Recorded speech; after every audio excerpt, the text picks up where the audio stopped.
Marathi hotspot हो मंडळी हो, हॉटस्पॉट इथंच आहे बर का.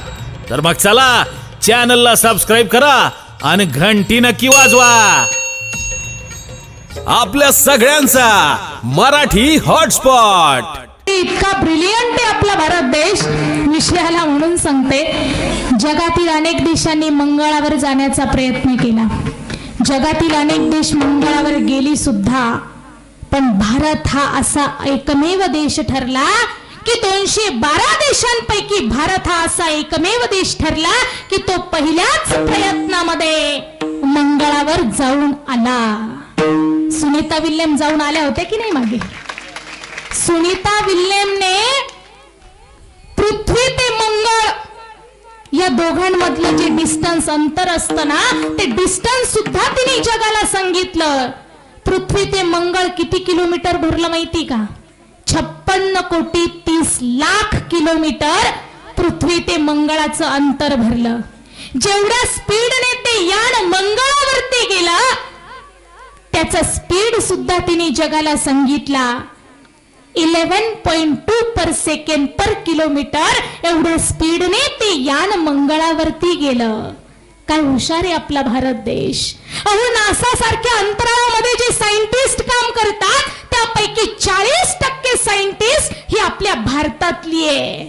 एवढा ब्रिलियंट आहे आपला भारत देश. माय बाप, हुशार आहे आपला भारत देश. म्हणून सांगितलं, पिंपळगावची मंडळी सुद्धा हुशार आहे. आनंद वाटला. बघा, महाराजांनी सांगितलंय, अरे पुत्र जन्माला द्यायचा असेल, पुत्र जन्माला यावा असं वाटत असेल, तर असा पुत्र जन्माला यावा की जो त्रैलोक्यामध्ये झेंडा फडकवेल, असा पुत्र जन्माला आला पाहिजे. नाही बापू, रसाळ आणि गोमटा.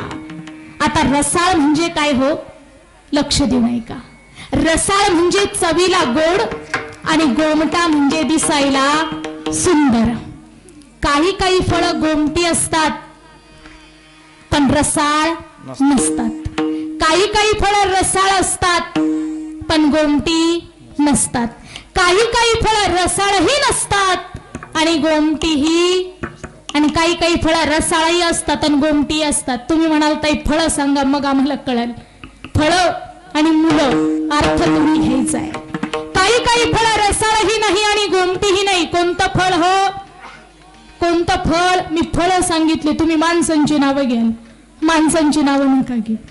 फळं, काही काही फळं गोमटीही नसतात आणि रसाळही नसतात. धोत्र्याचं फळ पाहिलंय तुम्ही? धोत्रा, कणक, दिसायलाही गोमट नाही आणि चवीलाही रसाळ. माझ्या माऊलींची एक ओवी आहे, कनकाची फळा आतू माझ बाहेर मवळा, तैसा तो सभाह्य दुबळा सुचित्वेच हो. दुसरं फळ, काही काही फळं दिसायला गोमटी आहे पण चवीला रसाळ. उदाहरणार्थ कोणतं फळ देता येईल हो? कोणतं फळ देता येईल? कडुनिंबाच्या निंबोळ्या पाहिले का? कडुनिंबाच्या निंबोळ्या दिसायला काही गुळगुळीत असतात हो, काही गोऱ्या गोमट्या असतात. पण कधी खाऊन पाहिली का कडुनिंबाची निंबोळी?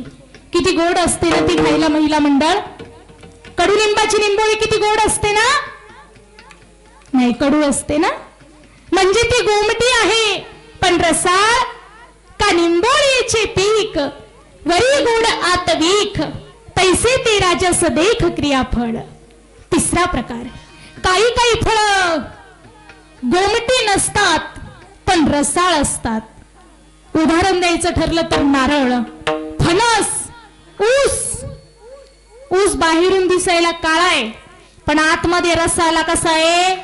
ऊस बाहेर दिसे काळा, आत रसाचा आगळा. वरून दिसायला काळा आहे पण आतून रस, आतून गोड आहे, चवीला रसाळ आहे. पण काही काही फळ दिसायलाही गोमटी आहे आणि चवीलाही रसाळ आहे. कोणतं फळ हो?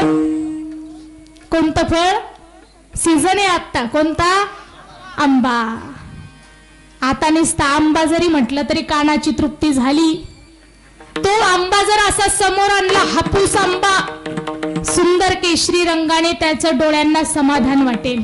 हापूस आंबा जर हातामध्ये घेतला तर त्याचा स्पर्श गुळगुळीतपणाने हाताला समाधान होईल. तोच हापूस आंबा जर नाकाजवळ नेला तर सुगंधी वासाने नाकाची तृप्ती होईल. तोच हापूस आंबा जर मी माझ्या माझ्या जिभेवरती ठेवला तर माझ्या सर्वांगाची तृप्ती होईल. तशीच जसा आंबा सर्वांगाला तृप्त करणार आहे तशीच आमची संत मंडळी सुद्धा तशीच आहे. संत मंडळी रसाळही आहे आणि गोमटीही आहे. ती स्वतःही भक्ती करतात आणि जगालाही भक्ती रस वाटतात म्हणून ती रसाळ आहे आणि गोमटी सुद्धा आहे. म्हणून महाराज म्हणताय शुद्ध बीजापोटी फळे रसाळ गोमटी. बरं ठीक आहे महाराज, पटलं आम्हाला. पण का हो महाराज, या संतांची वाणी कशी आहे? तर महाराज म्हणतात संतांची सारखी आहे.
बघा महाराज सांगताय मुख्य अमृताची वाणी देह देवाचे कारणी.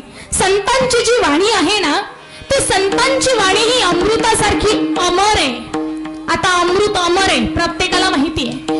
अमृत हे प्यायला गोड लागतं आणि पिणाऱ्याला अमर करतं. तशी संतांची वाणी ऐकायलाही गोड आहे आणि चंद्र सूर्य असेपर्यंत टिकून राहणारी आहे. माऊलींनी म्हटलंय माझा मराठाची बोलू कौतुके परी अमृता तेही पैजा जिंके ऐसे अक्षरे रसिके मेळवीन. महाराज पुढे जाऊन म्हणताय तैसे साच आणि मवाळ मितले आणि रसाळ शब्द जैसे कल्लोळ अमृताचे. बघा संतांच्या वाणीत अमृत आहे, संतांच्या स्पर्शात अमृत आहे, संतांच्या वचनात अमृत आहे, संतांच्या वाङ्मयात अमृत आहे, संतांच्या शास्त्रात अमृत आहे, संतांच्या चरणात अमृत आहे, संतांच्या नावात सुद्धा अमृत आहे. म्हणून संतांचं नाव देव सुद्धा घेतो. इतके हे संत श्रेष्ठ आहे, अमृताने भरलेले आहे ही संत मंडळी.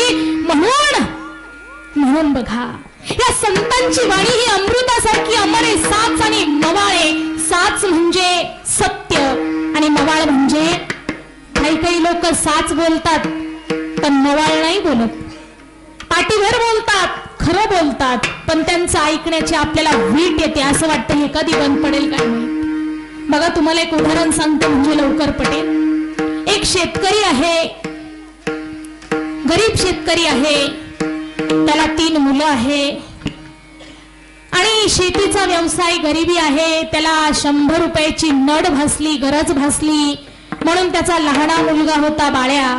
त्याने त्या बाळ्याला सांगितलं, बाळ्या आपल्या गावच्या मारवाडी काकांकडे जा आणि मारवाडी काकांना सांग की बाबांनी 100 रुपये मागितले आहे. बाळ्या पळत पळत गेला, मारवाडी काकांच्या घरी गेला, घराच्या बाहेर अंगणामध्ये उभा राहिला आणि त्याने मारवाडी काकांना पाहिलं आणि बाळ्या खिदी खिदी खिदी खिदी हसू लागला. आता बाळ्या हसू लागला, हसण्याचं कारणही तसंच होतं. आता मारवाडी काका थोडे दिसायला जाडजूड होते, तब्येतवान होते. बाळ्याने मारवाडी काकांना पाहिलं, हसायला लागला. मारवाडी काका म्हटले, काय रे बाळ्या, का बरं हसतोय?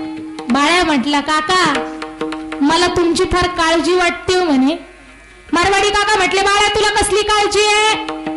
काका तुम्ही मेल्यानंतर तुम्हाला घराच्या बाहेर काढायचं कसं हो काका?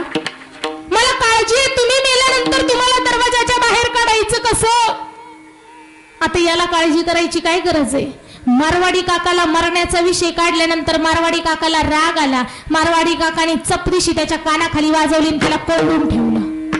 1 तास झाला, 2 तास झाला, बाळे येईना. म्हणून शेतकऱ्याने 2 नंबरचा गण्या होता, गण्याला म्हटलं, गण्या आपला बाळे मारवाडी काकाकडे गेलाय, बाळू काही रिटर्न आला नाही, जा त्याला पाहून ये. गण्या गेला, अंगणामध्ये उभा राहिला. मारवाडी काकांना त्यांनी पाहिलं, तो पण खिदी खिदी खिदी खिदी हसायला लागला. मारवाडी काका म्हटले, तू का हसतोय? काका मी हसण्याचं कारण नंतर सांगतो, पण आमचा बाळू आला होता पैसे घ्यायला, आमचा बाळू कुठे? मारवाडी काका म्हणे, मी त्याला कोंडून ठेवलं. का बरं कोंडून ठेवलं त्याला? मारवाडी काकाने सांगितलं, तो मला बोलला की तुम्ही मेल्यानंतर दरवाजाच्या बाहेर तुम्हाला काढायचं कसं? गाण्या म्हणतो, काय काका म्हणून काय तुम्ही त्याला कोंडून ठेवलं का? मी सांगतो ना तुम्हाला दरवाजाच्या बाहेर काढायचं कसं. तू नादाने, त्याला नाही कळत. मी थोडा शहाणा आहे, मोठा धाटा आहे, मी सांगतो तुम्हाला दरवाजाच्या बाहेर कसं काढायचं. तुम्ही मेल्यावर की नाही आम्ही तुमच्या अवयवांचे तुकडे तुकडे करू आणि मग तुम्हाला दरवाजाच्या बाहेर. आता याला असं बोलल्यावर याला काही 500 रुपये देईल. याला पण 2 कानाखाली ठेवलं, कोंडून ठेवलं. 2 तास झाले, गण्या घरी आला नाही. आता 3 नंबरचा मोठा होता. शेतकरी म्हटला, बा मोठ्या मुलाला, जा रे आपला गण्या बाळा आला नाही, त्यांना बघून ये. आता हा मोठा आला, अंगणामध्ये उभा राहिला आणि मारवाडी काकांना पाहून हाही हसू लागला. मारवाडी काका म्हटले, तू का हसतोय? हसण्याचं कारण नंतर सांगेल. आमचा बाळून गण्या आला होता, कुठं आहे? मारवाडी काकाने सांगितलं, कोंडून ठेवलं. का? बाळू म्हणतो तुम्ही मेल्यानंतर दरवाजाच्या बाहेर काढायचं कसं? गण्या म्हणतो तुमचे तुकडे तुकडे करून काढायचं, म्हणून त्यांना कोंडून ठेवलं. आता हा यांच्यापेक्षा थोडा मोठा आहे ना. हा म्हणे, काय काका एवढ्या कारणासाठी कुणी कोंडून ठेवतं का? मी सांगतो म्हणे, मी सांगतो तुम्हाला दरवाजाच्या बाहेर कसं काढायचं. काका काय गरज आहे तुम्हाला दरवाजाच्या बाहेर काढायची? काका आम्ही काय करू माहिती का? तुम्हाला दरवाजाच्या बाहेर काढण्याचे आम्ही कष्टच घेणार नाही काका. तुम्ही मेले की आम्ही तुमच्या घरालाच आग लावून देऊ. आम्ही तुमच्या घरालाच आग लावून देऊ, म्हणजे परत पुढं काही करायची गरज नाही. कोंडून ठेवलं. 3ही मुलं परत येईना म्हणून शेतकरी स्वतः मारवाडी काकांकडे आला. संस्कारी होता शेतकरी म्हणून त्याने आल्याबरोबर मारवाडी काकांचे पाय धरले, नतमस्तक झाला आणि मारवाडी काकांना म्हटलं, काका माझी 3ही मुलं तुमच्याकडे पैसे मागण्याकरता आली होती, कुठे काका मुलं? काकांनी संपूर्ण घडलेला प्रसंग सांगितला आणि ऐकताच क्षणी शेतकऱ्याच्या डोळ्यामधून अश्रूच्या धारा चालू. शेतकरी मारवाडी काकांना म्हटलं, काका मला माफ करा. धावपळीमध्ये कामाच्या व्यापामध्ये मुलांवरती संस्कार घालायला मला वेळच नाही राहिला काका. काका मला वेळच नाही राहिला, काका मला माफ करा. तुमच्यासारखी मोठ्या मनाची माणसं आज या गावामध्ये आहे म्हणून आमच्यासारखे गरीब लोक आजपर्यंत जिवंत आहे. काका काका मला माफ करा. शेतकरी खरं बोलला आणि मवाळ सुद्धा बोलला. त्यामुळे त्या मारवाडी काकाने त्याच्या 3ही मुलांना सोडून दिलं आणि 100 नाही तर 500 रुपये त्या शेतकऱ्याला दिले आणि माघारी काढून दिलं. म्हणजे बघा, साच आणि मवाळ बोलण्याचा फायदा काय झाला, त्याला 500 रुपये मिळाले. तसं संत हे बोलतातही साच आणि मवाळही बोलतात आणि ते त्यांचा देह देवाच्या कारणी लावतात. आता देवाच्या कारणी म्हणजे कोणाच्या? आई सुद्धा देवे, मातृदेव भव, पितृदेव भव, आचार्य देव भव, अतिथी देव भव. संत सुद्धा देव आहे. देवते संत निमित्त त्या प्रतिमा. गुरु सुद्धा देव आहे. गुरु हा संत कुळीचा राजा, गुरु हा प्राण विसावा माझा, गुरु विना देव तुझ्या पाहता नाही त्रैलोकी. गुरु सुद्धा देव आहे म्हणून लक्षात घ्या. या संतांनी आपला देह ह्या देवाच्या कारणी लावलेला आहे. तुकोबराय म्हणताय, देह समर्पिचे देवा, भार काहीच न घ्यावा, होईल आघावा तुका मे आनंद. म्हणून महाराज म्हणताय, संतांनी त्यांचा देह देवाच्या कारणी लावलेला आहे. मुख्य अमृताची वाणी, देह देवाचे कारणी. बरं ठीक आहे महाराज, आम्हाला इथपर्यंत समजलंय. पण महाराज पुढे जाऊन म्हणताय की या संतांचं जे सर्वांग आहे ना, हे सर्वांग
गंगेच्या पाण्याप्रमाणे त्यांचं चित्त हे पवित्र आहे.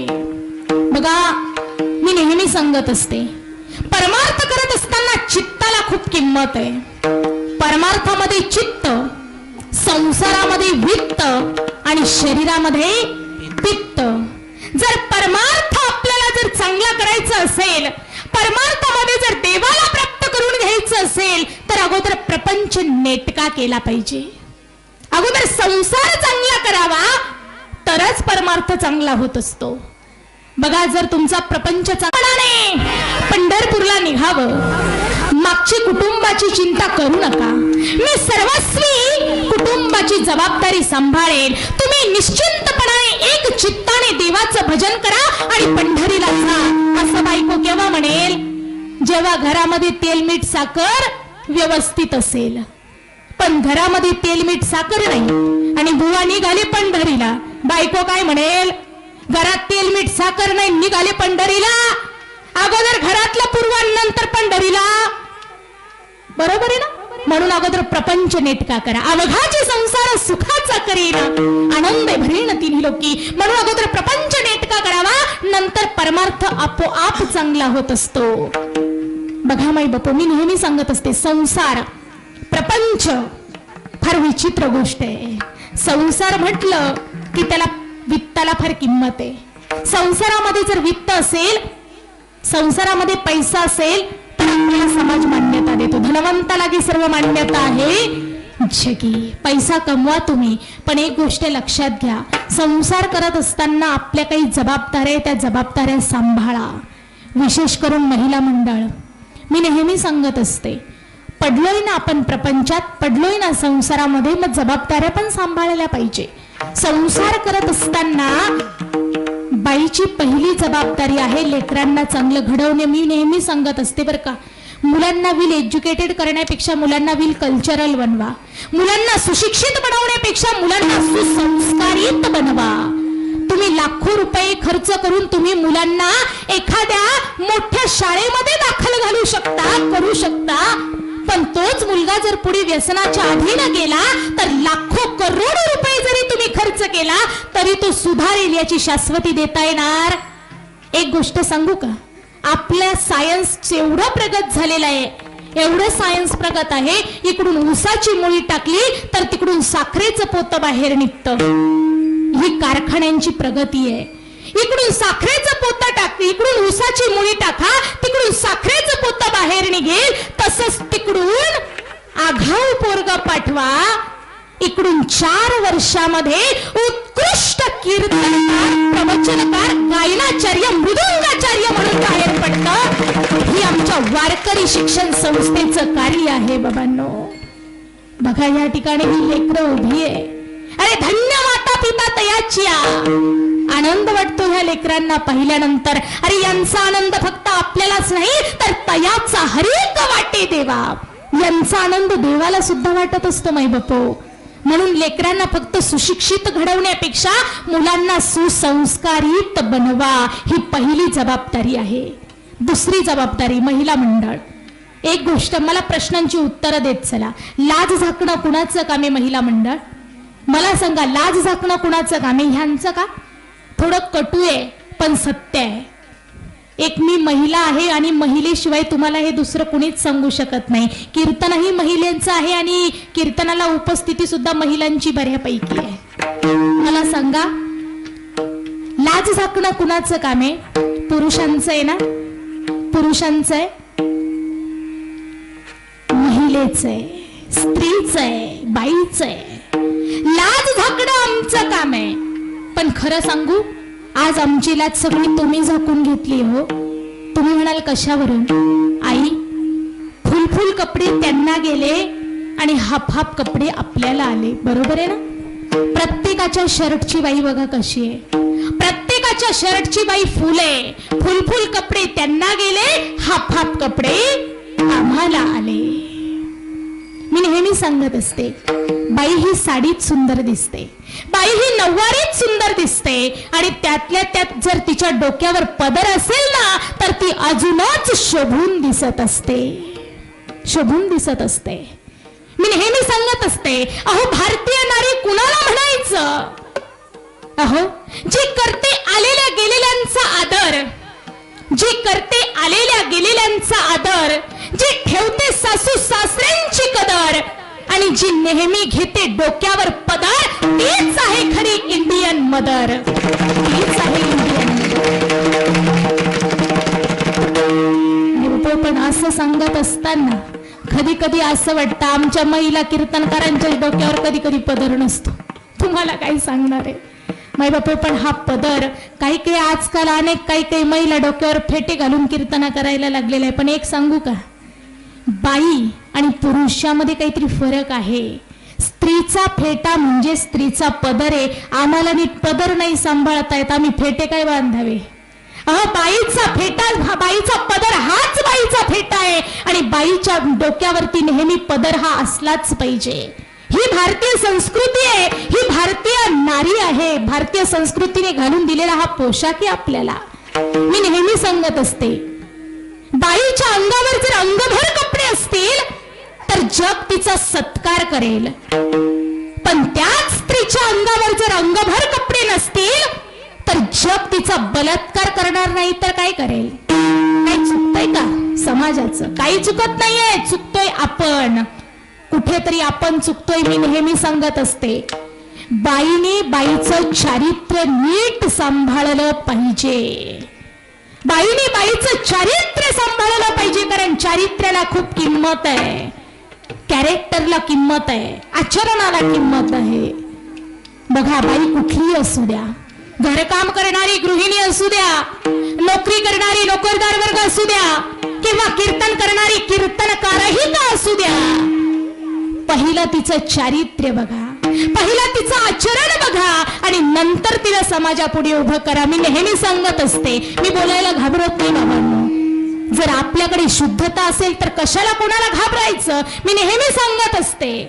एक गोष्ट लक्षात घ्या, बाईने 2 तास कीर्तन खूप छान केलं म्हणजे बाई खूप चांगली, असा समाजाचा गैरसमज आहे, अशी समाजाची धारणा आहे. पण ती धारणा मनातून काढून टाका. बाई 2 तास टमाटमा बोलली म्हणजे बाई खूप चांगली, अजिबात नाही. आज आम्ही बाईची फक्त फ्रंट बाजू बघतोय, बाईचा बॅकग्राऊंड बघायला आम्हाला वेळच नाहीये.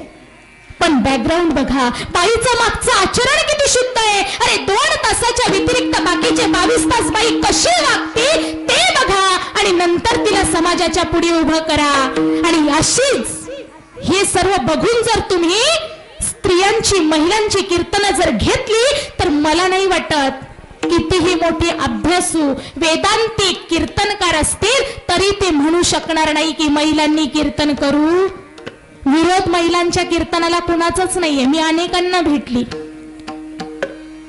विरोध महिलांच्या कीर्तनांना नाहीये, विरोध फक्त महिलांच्या आचरणाला आहे, विरोध महिलांच्या चारित्र्याला आहे. आणि चारित्र्य आचरण सांभाळून जर तुम्ही कीर्तन केली तर कधीच कुणी तुम्हाला नावं ठेवणार नाही बाबांनो. ही जबाबदारी तुमची. मी नेहमी सांगत असते, महिला मंडळ, आपली मुलगी घराच्या बाहेर पडताना कशी कपडे घालून घराच्या बाहेर पडते याकडे लक्ष द्यायचं काम तुमचं आहे. सत्य घडलेली घटना आहे, लबाड नाही, थोताड नाही. मी सत्य परिस्थितीवर बोले. आत्ता मागे माझं श्राद्धाचं कीर्तन आटपलं, आमच्या परिसरामध्ये कीर्तन होतं. श्राद्धाचं कीर्तन आटपलं, कॉलेज समोरून माझी गाडी गेली आणि कॉलेजच्या बाहेर 7 ते 8 महिलांचा ग्रुप, 7 ते 8 मुली उभ्या होत्या. अक्षरशः त्यांच्या अंगावर एवढी हाफ कपडे होती, त्यांची कपडे पाहिली माझी तळपायाची मस्तकाला गेली. त्यांना म्हटलं पहिली गाडी थांबवा. गाडी थांबवली, गाडीच्या खाली उतरली, त्या मुलींजवळ गेली आणि मुलींना म्हटलं, काय ग मुलींना, कॉलेजला चालल्या का? काय? त्या मुलींना म्हटलं, मुलींना कॉलेजला चालल्या का? आणि दिसत नाही का आम्ही कॉलेजलाच चाललोय? त्यांनी माझ्याकडे पहिलं नाकतोंड मुरडलं, कारण त्यांना वाटलं हे काय गावंढाळ आलं ना आमची विचारपूस करताय. पण त्यांना काय माहिती, गावंढाळ पण सोपं नाही बरं का. मी नेहमी सांगते, दिसण्यावर माणसाने कधीच जाऊ नये. हे गावंढाळ सोपं नाहीये. दिसायला जरी गावंढाळ असलं तरी MSc कंप्लीट आहे, ऑर्गॅनिक केमिस्ट्रीमध्ये MSc कंप्लीट आहे. त्या मुलींना वाटलं गावंढाळ, पण भरपूर आजही भरपूर शिक्षण. आजकाल लोकांची एक धारणा आहे बरं का, लोकांना असं वाटतं कीर्तनकार म्हणजे अडाणी, असुशिक्षित, यांना काही जमत नाही म्हणून हे गाव ते गाव करीत फिरत असतात. पण ही धारणा मनातून काढून टाका, ही धारणा मनातून काढून टाका. आज कितीतरी कीर्तनकार वकील आहे, कितीतरी कीर्तनकार इंजिनियर आहे, कितीतरी कीर्तनकार डॉक्टर आहे. बघा, गरजे कीर्तनकार म्हणून एक, गरजे कीर्तनकार कलेक्टर आहे, कलेक्टर असून कीर्तन करतायत. मी स्वतः MSc कंप्लीट आहे. आजही कीर्तन बंद केली तरी वर्षाला इयरली 5 लाखाचं पॅकेज सहज मिळेल, महिन्याला 50,000 रुपये पगार सहज मिळेल. पण घराचा वारसा, घराची परंपरा, रूढी काहीतरी दनोबा तुकोबरांचे विचार समाजापर्यंत पोहोचवायचे, काहीतरी वारसा पुढे चालू ठेवायचा आहे म्हणून या क्षेत्रामध्ये पदार्पण केलेलं आहे. माई बापू, त्या मुलींनी माझा अपमान केला, त्यांना वाटलं गावंढळ आलं, पण मी त्या मुलींना एकच विचारलं, म्हटलं तुम्हाला अशी कपडे घालायला परमिशन आहे का कॉलेजमध्ये? म्हणे आम्ही कॉलेजच्या मॉडर्न गर्ल आहोत. म्हणे काय? आम्ही कॉलेजच्या मॉडर्न गर्ल आहोत. म्हटलं मॉडर्न कशाला म्हणायचं? म्हणे आम्ही अंगावरचे कपडे घालून मॉडर्न शब्दाचा अर्थ कळत नाही काय? म्हटलं हाफ हाफ कपडे घालणे म्हणजे मॉडर्न का? म्हणे हो. म्हटलं मग तुमच्यापेक्षा तुम्हाला जास्त मॉडर्न कुणीतरी दाखवून देऊ का? म्हणे कोण आहे? म्हणे आमच्या अख्ख्या शहरात आमच्या इतकं मॉडर्न दुसरं कुणी नाही. म्हटलं शहरात कशाला? अरे इथं रस्त्याने चालणारी जी जनावर आहे ना तुमच्यापेक्षा जास्त मॉडर्न आहे. म्हटलं मला काय म्हणायचंय लक्षात आलं का? यांनी अंगावर हाफ हाफ कपडे घातले म्हणून ही मॉडर्न आहे, पण यांच्यापेक्षाही जास्त मॉडर्न कोण आहे? रस्त्याने चालणारी जनावर, त्यांच्या अंगावर तर एकही कपडा नाहीये, मग ती यांच्यापेक्षा किती मॉडर्न असली पाहिजे? गुमानदिशी त्यांनी माना खाली घातल्या. म्हटलं मानावर करा आणि मॉडर्न शब्दाचा अर्थ घरी घेऊन जा. मॉडर्न त्याला म्हणतात जो समाजासाठी कार्य करतो, देशासाठी लढतो आणि महाराष्ट्राच्या मातीसाठी झटतो, तो खरा या देशाचा मॉडर्न आहे, तो खरा या देशाचा मॉडर्न आहे. अरे सीमेवरती लढणारा जवान छातीचा कोट करून त्या ठिकाणी सीमेवरती जो जवान लढतोय ना, तो जवान या देशाचा खरा मॉडर्न आहे. मी नेहमी सांगत असते, त्या जवानाला आठवल्याशिवाय आपल्याला मरण्याचा सुद्धा, रात्री झोपण्याचा सुद्धा अधिकार नाहीये. अहो ते जवान सीमेवरती लढताय, कुणा करता लढताय? कुणा करता प्राणाची आहुती देताय? घरादाराचा विचार नाही करत, बायका पोरांचा विचार नाही करत, माई बापाचा विचार नाही करत. हा सीमेवरती लढायला गेलाय, समोरून शत्रू गोळीबार करताय, विचार नाही करत. समोरून जर एखादी गोळी आली आणि माझ्या हृदयाच्या आरपार गेली तर माझा 70 वर्षाचा किडनी गेलेला बाप आहे त्याचं कसं होईल? 65 वर्षाच्या कॅन्सर झालेली आई घरी येत तिचं कसं होईल? 4 वर्ष झाली लग्न, तरणी बांड बायको माझी घरी येण्याची स्वप्न रंगवते, तिचं कसं होईल? 2 वर्ष झाली, 2 वर्षाची चिमुरडी मुलगी आहे, तिचं कसं होईल? नाही विचार करत घरादाराचा, नाही विचार करत घरादाराचा. असाच एक बाळू नावाचा मुलगा आहे, बाळू नावाचा मुलगा आहे, सीमेवरती लढायला गेलेला आहे. 7-8 महिने झाले बाळू घरी परतलेला नाहीये. एक दिवस बाळूचा फोन आला आणि योगायोगाने आईने फोन उचलला. माई लेकाचं नातं तुम्हाला माहिती कसं असतं. बाळू तिकडून बोलला, आईने इकडून बाळूचा आवाज ऐकला आणि आईच्या डोळ्यामधून पाणी आलं. बाळू म्हणतोय, आई आई कशी आहेस ग तू? आई बरी आहेस ना ग तू? आई मला तुझी खूप आठवण येते ग आई. आई मला तुला खूप भेटावंसं वाटतं ग आई. आई बाळूला म्हणते, बाळू मलाही तुझी आठवण येते रे. बाळू येऊन जा ना, एकदा भेटून जा ना मला. तुझी चिमुरडी पण तुझी खूप वाट पाहते बाळू, येणार रे बाळू. बाळू म्हणते, आई आई मला घरी यावंसं वाटतं ग. आई मला तुझ्या कुशीमध्ये झोपावंसं वाटतं ग.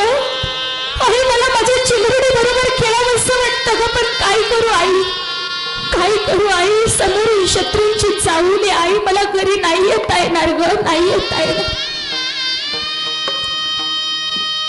आईने फोन ठेवून दिला.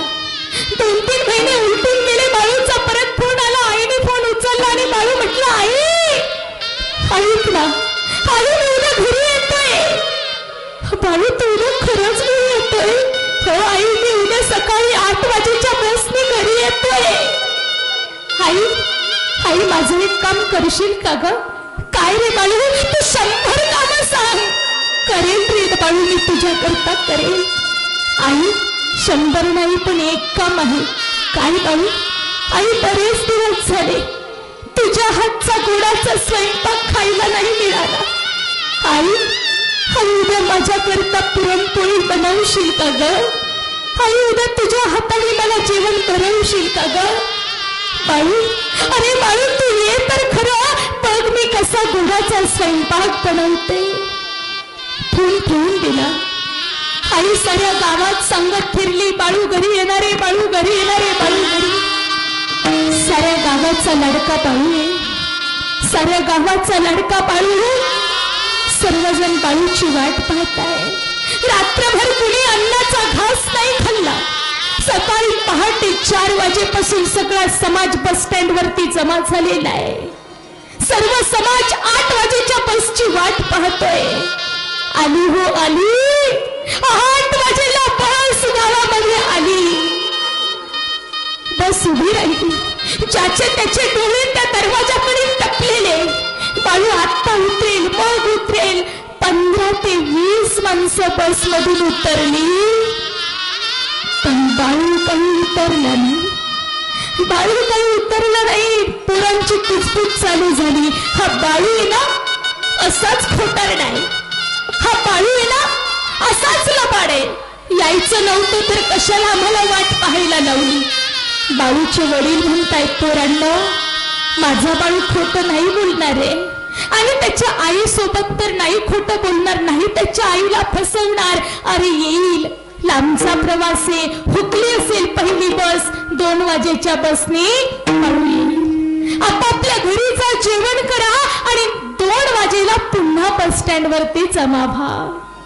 सर्वजण आपापल्या घरी गेले. पण 12 वाजले. दुपारचं कडक ऊन पडलेलं आहे. 12 वाजलेले आणि 12 वाजता एक ॲम्ब्युलन्स गावामध्ये आलेली आहे. आली तर आली ती बाळूच्या घराच्या बाहेर उभी राहिली. बाळूच्या घराच्या बाहेर ॲम्ब्युलन्स उभी. 4 सैनिक उतरले आणि चौघांनी त्या बाळूचं प्रेत ॲम्ब्युलन्स मधून काढलेलं आणि अंगणामध्ये प्रेत उतरवलंय. शहीद झाला माझा बाळू, शहीद झाला. आई पुरणपोळी बनवती. स्वतःच्या पोटच्या गोळ्या करता आई पुरणपोळी बनवती. कुणाच्या गाडीचा आवाज आला बाहेर, म्हणून आहे तो हातातला पुरणपोळीचा, हातातला तो गोळाच घेऊन बाहेर पळत सुटली. दरवाजामध्ये आली. पाहते तर काय, तिरंगामध्ये लपटलेला तिचा बाळू तिला दिसला. हो तिचा बाळू तिला दिसला. ज्याच्या करता पुरणपोळ्या बनवते त्याचा प्रेत ज्या वेळेला जी माय पाहत असेल त्यावेळेला काय वाटत असेल होते आईला.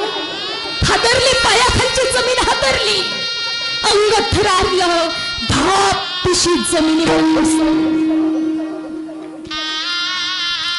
आणि बाळूचा बाप, बाळूच्या बापाने डोक्याला हात लावला आणि बाळूचा बाप म्हणतोय, बाळू फसवलं रे तू, फसवलं. कुणाचा रडण्याचा आवाज येतोय म्हणून बाळूची बायको, सकाळपासून साज श्रृंगार करून बसलेली बाळूची बायको, माझा कुंकू आज येणार आहे, माझं धनी येणार आहे, माझे प्रभू येणार आहे म्हणून स्वप्न वाट पाहत बसलेली बाळूची बायको बाहेर आली आणि स्वतःचं सौभाग्य असं खाली पडलेलं पाहते, स्वतःचं कुंकू खाली पडलेलं पाहते. त्यावेळेला काय वाटत असेल हो त्या बायकोला. आणि 2 वर्षाची चिमुरडी आहे, काहीच कळत नाहीये तिला. बापाजवळ गेलीये, बापाचा हात धरते आणि बापाला म्हणते, बाबा उठा ना. का झोपलायत बाबा, एवढी कशी झोप लागली तुम्हाला. बाबा मला काही सांगायचं नाही, आज एवढ्या दिवस मला आई भरवते घास, पण आज मला तुम्ही तुमच्या हाताने जेव घालायचं बाबा, उठा ना बाबा.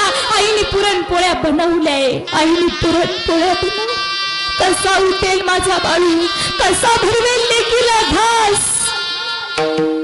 मी नेहमी सांगत असते, जवान होणं खूप सोपं आहे, जवान होणं खूप सोपं आहे, पण जवानाची आई होणं अवघड आहे, जवानाचा बाप होणं अवघड आहे, जवानाचा पत्नी होणं अवघड आहे, जवानाची मुलं होणं सुद्धा फार अवघड आहे. कुणाकरता प्राणाची आहुती देतात हो. हो आत्ता मागे घडलेला हल्ला, पुलवामा भ्याड हल्ला, 42 जवान शहीद झाले हो माझे, 42 जवान शहीद झाले. आता मागे घडलेला गडचिरोली मधील हल्ला, अहो त्या नक्षलवाद्यांनी 16 जवान ठार मारले हो. 16 जवान शहीद झाले. काय वाटत असेल त्या मागे घरादाराला? विचार करत नाही. एकदा की तो देशाच्या रक्षणाकरता गेला की तो मागे घरादाराचा विचार करत नाही. जग नाही तर मर. फक्त आणि फक्त देशाच्या गप्पा चालू असतात, घरादाराचा विचार नाही करत. मग कसं काय आपल्याला झोपण्याचा अधिकार आहे? अरे आज आपण रात्रभर निश्चिंतपणे झोपतोय कुणामुळे? तो सीमेवरती छातीचा कोट करून लढणारा जवान त्याच्यामुळे. म्हणून त्या जवानाला आठवल्याशिवाय आपल्याला झोपण्याचा सुद्धा अधिकार नाही. झोपण्याचा सुद्धा अधिकार नाही. ती खरी ह्या देशाची मॉडर्न आहे. म्हणून जर मुलांना घडवायचं असेल तर या जवानांसारखं घडवलं पाहिजे. या जवानांकरता स्वतःचंही नाव उज्ज्वल केलं पाहिजे आणि देशाच्या कारणी आपला जीव लावला पाहिजे. अशी पुत्र घडवली पाहिजे. असे संस्कार आई वडिलांनी मुलांवरती केले पाहिजे. मग महाराज सांगताय सर्वांग निर्माळ चित्त जैसे गंगाजळ. मी तुम्हाला संसार सांगत होते. परमार्थामध्ये चित्त, संसारामध्ये वित्त आणि शरीरामध्ये पित्त महत्वाचं आहे. तसं परमार्थामध्ये चित्ताला किंमत आहे. बरं ठीक आहे महाराज, पटलं आम्हाला इथपर्यंत. पण का हो महाराज, संतांचं महत्व तुम्ही आम्हाला सांगितलं, पण या संतांमुळे आम्हाला काय फायदा आहे? महाराज म्हणतात संतांचं जर दर्शन आपल्याला आपल्या जीवनामध्ये घडलं तर आपल्या जीवनातील तापत्रय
दर्शने विश्रांती मुखी अमृताची वाणी देह देवाचे कारणी.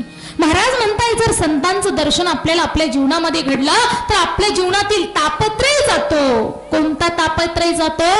आधी भौतिक, आध्यात्मिक आणि आधिदैविक. ही जी त्रिविध ताप आहे, ही त्रिविध ताप आपल्या जीवनामधून निघून जातात जर आपल्याला संतांचं दर्शन जर का जीवनामध्ये घडलं तर. असं नाही बापू.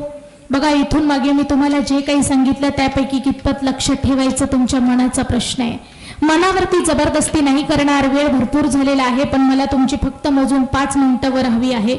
बघा जीवनामध्ये आल्यानंतर भक्ती करा नका करू, पण जीवनामध्ये आल्यानंतर जन्मदात्या आई बापाला कधी विसरू नका. मी नेहमी सांगत असते जीवनामध्ये आल्यानंतर आई बापाला विसरू नका, कारण आपल्याला जन्माला घालणारे आपले जन्मदाते आई बाप हेच आपल्या जीवनातील खरे देव आहे. मी नेहमी सांगत असते अरे आपल्या घरातली आपली आई म्हणजे रखुमाई आहे आणि आपल्या घरातला आपला बाप म्हणजे पांडुरंग आहे. अरे घरामध्ये जर चालते बोलते देव असतील तर बाहेर आपल्याला मंदिरामध्ये देव शोधायची गरज पडणार. घरातल्या देवांना अगोदर जाणा, घरातल्या देवांची पूजा करा, घरातल्या देवांना खुश ठेवा.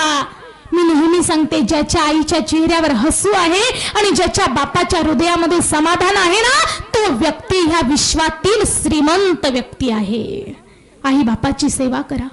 अरे आई म्हणजे काय असतं? आई म्हणजे साधी सुधी गोष्ट नाही आहे. आ म्हणजे आत्मा, आई म्हणजे ईश्वर. जिच्या आत्म्यामध्ये देवाने ईश्वराचं मिलन करून ठेवलेलं आहे तिला आई म्हटलेलं आहे.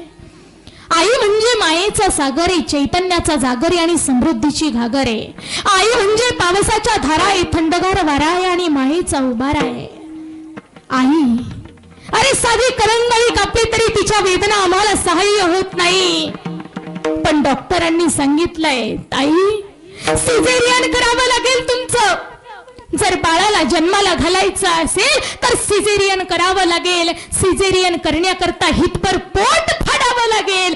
हितभर पोट फाडायलाही जी माई माऊली मागे पुढे म्हणत नाही, तिचं नाव ह्या विश्वामध्ये आई आहे. आईसारखं प्रेम, आईसारखं प्रेम या जगामध्ये दुसरं कोणीच करू शकत नाही. आणि म्हणून तर म्हटलंय, स्वामी तिन्ही जगाचा भिकारी आहे. ढगा आड गेलेला सूर्य परत दिसतो, पण माती आड गेलेली माय मात्र जीवनामध्ये कधीच दिसत. आई ती आई असते. आई घराचं मांगल्य आहे आणि बाप घराचं अस्तित्व आहे. म्हणून तर म्हणतात, मुलीच्या आयुष्यामध्ये जोपर्यंत मुलीचे मायबाप जिवंत आहे तोपर्यंतच मुलीचं माहेर घर जिवंत आहे. एकदा की नसू दे आमच्या घरी आमचे माहेरी मायबाप, जावंसं वाटत नाही माहेरी. आणि जरी कधी गेलो माहेरी तर ह्या कोपऱ्यात कुठेतरी मला माझा बाप बसलेला दिसेल, का या कोपऱ्यात कुठेतरी मला माझी माय बसलेली दिसेल. अशी अवस्था त्या मुलीची होऊन जात असते. जीवनामध्ये आई फार मोलाची असते. आणि बापाचं तर काय बोलावं. बाप, आम्हाला भगवान श्रीकृष्णाला जन्माला घालणारी देवकी साऱ्या जगाला कळाली, पण त्याच भगवान श्रीकृष्णाला यमुनेच्या पुरामधून नाकातोंडात पाणी जाऊन सुद्धा भगवान श्रीकृष्णाला डोक्यावर घेऊन जाणारा वासुदेव का नाही जगाला कळाला. माझा हा बसलेला बाप आहे ना, अरे माझा हा बसलेला बाप मुलीला नवे कपडे घेईल, मुलाला नवे कपडे घेईल, पत्नीला नवी साडी घेईल. पण घरामध्ये पैशाची टंचाई आहे, घरामध्ये पैशाची टंचाई आहे. म्हणून माझा हा बसलेला बाप अंगावर फाटकेच कपडे घालतो, फाटकेच कपडे घालतो. माझा हा बसलेला बाप मुलीला 50 रुपये देतो, मुलाला 20 रुपये देतो. मुलगी 50 रुपये घेऊन ब्युटी पार्लरला जाते, मुलगा 20 रुपये घेऊन सलून मध्ये जातो. पण त्याच घरातला माझा हा बसलेला बाप दाढी करायचा साबण संपला म्हणून कपडे धुण्याच्याही साबणाने दाढी करतो, कपडे धुण्याच्याही साबणाने दाढी करतो. 1 रुपया जपवतो का, तर माझ्या मुलाला शिक्षण चांगलं द्यायचंय, माझ्या मुलीला चांगलं लग्न, माझ्या मुलीचं चांगलं लग्न करून द्यायचंय.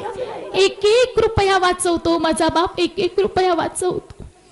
माझा हा बसलेला बाप आहे ना, माझा हा बसलेला बाप एरवी कधी रडतो की नाही मला माहित नाही, पण प्रत्येक बापाला मी एक दिवस रडताना पाहिलंय.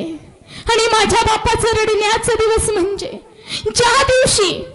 ज्या दिवशी हा माझा बसलेला बाप आपल्या मुलीला, काळजाच्या तुकड्याला, पोटच्या गोळ्याला, ज्या दिवशी बाप प्रथमतः नवरीच्या वेशेमध्ये बघतो, ज्या दिवशी बाप मुलीच्या कपाळावरती मंडोळ्या बांधलेल्या बघतो, त्या दिवशी दगडाच्याही काळजाचा बाप असेल, कठोर हृदयाचाही बाप असेल, तरी पळत पळत जातो, मुलीच्या गळ्यामध्ये पडतो आणि थाई मोकळून रडतो, थाई मोकळून रडतो. तो माझा हा बसलेला बाप असतो. अजून काय सांगायचं बापाबद्दल. हा माझा बसलेला बाप.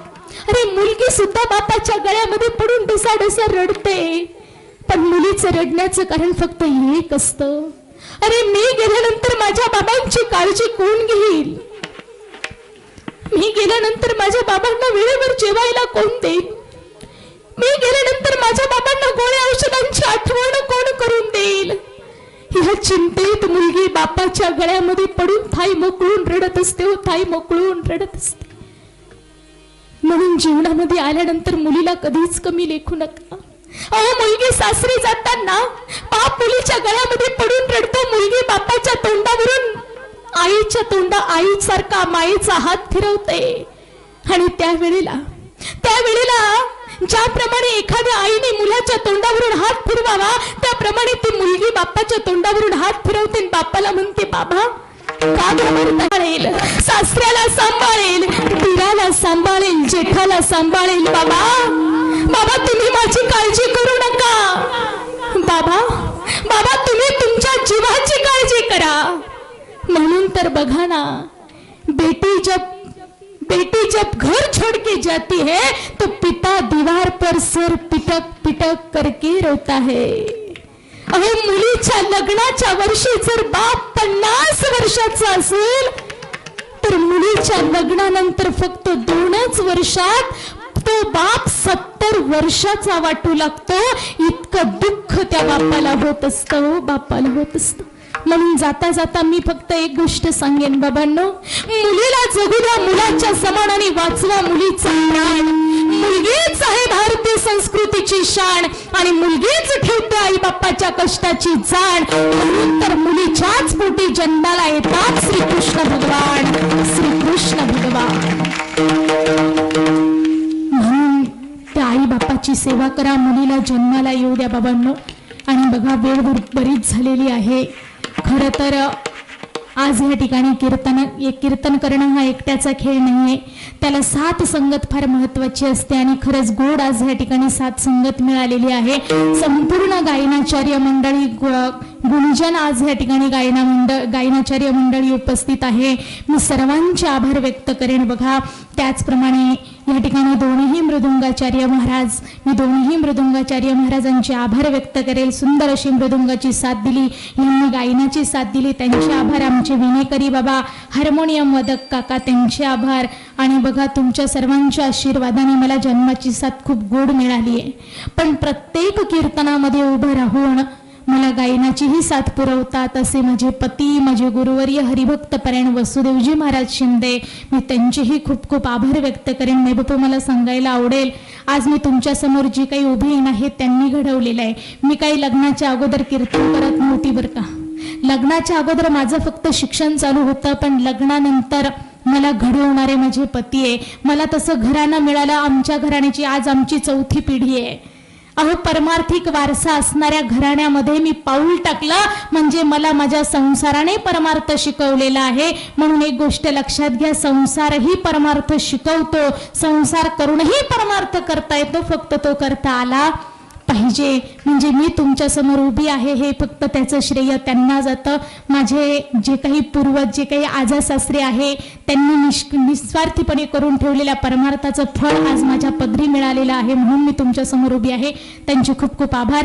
संपूर्ण भजनी मंडळ, ग्रामस्थ भजनी मंडळ असेल, पंचक्रोशीमधील भजनी मंडळ असेल, आणि त्याचप्रमाणे हे बालगोपाळ, मी मगाशिकच बोलली, धन्य माता पिता तयाची, अशा लेकरांना घडवणारे आईबाप धन्य आहे माईबापू.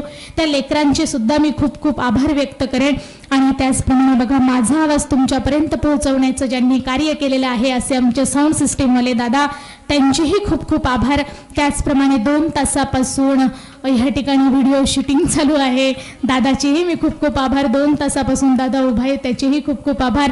आणि खऱ्या अर्थाने आज मला ह्या तुमच्या गावामध्ये येण्याचा योग ज्यांच्यामुळे आला, माझ्या सर्व माई पित्यांचं दर्शन माझ्या जीवनामध्ये घडलं असे सप्ताह कमिटीमध्ये असणारे आमचे काका. खरं तर काकांचा आणि माझा परिचय समोरासमोर नाहीच. त्यांनी माझं कीर्तन प्रसार माध्यम युट्यूबच्या माध्यमातून त्यांनी माझं कीर्तन ऐकलं आणि त्या कीर्तन ऐकल्यानंतर त्यांनी माझ्याशी कॉन्टॅक्ट साधला आणि म्हणून आज या ठिकाणी येण्याचा योग प्राप्त झाला. म्हणून मी त्यांचे खूप खूप आभार व्यक्त करेन.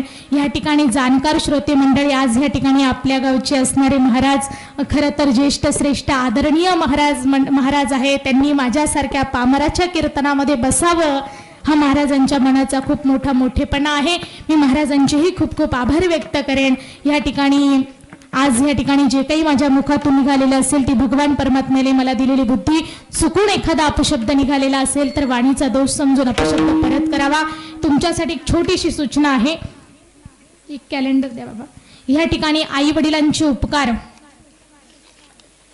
आणि आईची व्यथा या विषयावरती आम्ही एक छोटंसं कॅलेंडर तयार केलेलं आहे, ज्यावर आई वडिलांचं महत्त्व प्रस्थापित केलेलं आहे. मला असं वाटतं हे कॅलेंडर प्रत्येकाने स्वतःच्या घराच्या भिंतीवर असू द्यावं, जेणेकरून तुमच्या घरामध्ये असणारी लहान लहान मुलं कॅलेंडरवरच्या कविता वाचतील, त्यांना आईचं महत्त्व कळेल, बापाचं महत्त्व कळेल. कॅलेंडरची किंमत जास्त काही नाही, फक्त आणि फक्त 20 रुपये आहे. 20 रुपयाने जर तुमच्या घरामध्ये संस्कार जाणार असतील तर 20 रुपयाकडे बघू नका. ज्याला शक्य असेल त्यांनी कार्यक्रम झाल्यानंतर पुढे येऊन कॅलेंडर घेऊन जायचं आहे. आज खरं तर कार्यक्रमाचा दुसराच दिवस आहे आणि सप्ताहाच्या दुसऱ्या दिवशी आज एवढी सर्व मंडळी पाहायला मिळते. महिला मंडळांची संख्या भरपूर आहे. दुसरा दिवस असून जास्त संख्येने तुम्ही उपस्थित राहिलात म्हणून मी तुमच्या सर्वांचे आभार व्यक्त करते. आणि झालेली सेवा ही भगवान परमात्म्याच्या चरणी, पांडुरंगाच्या चरणी झालेली सेवा ही समर्पित करते आणि ह्याच ठिकाणी सेवेला पूर्णविराम.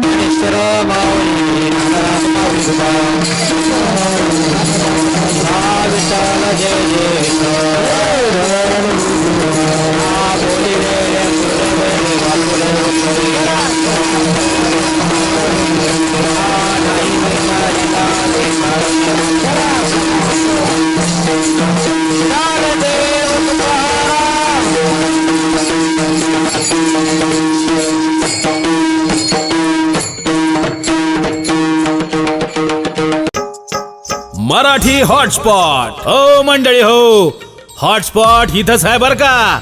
तर मग चला चॅनलला सबस्क्राईब करा आणि घंटी नक्की वाजवा. आपल्या सगळ्यांचा मराठी हॉटस्पॉट.